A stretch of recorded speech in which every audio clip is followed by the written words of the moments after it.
उस्मानिया university शोबे तेलुगु के professor Qasim ने यूनिवर्सिटी में मखलूआ जायदादों को भर्ती करने का मुतालबा करते हुए बतौर एहतजाज ओयू आर्ट्स कॉलेज के बाहर दरख्त के नीचे तुलबा को तालीम दी।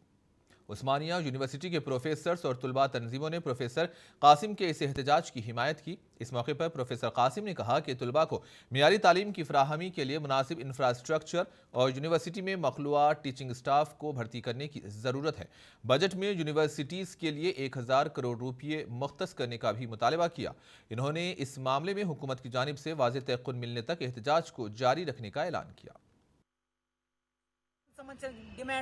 తెలంగాణ రాష్ట్ర ప్రభుత్వం తెలంగాణ పునర్నిర్మాణం అని అంటున్నది. పునర్నిర్మాణంలో విద్య లేకపోతే ఎట్లా అనే ప్రశ్న మన ముందు ఉన్నది.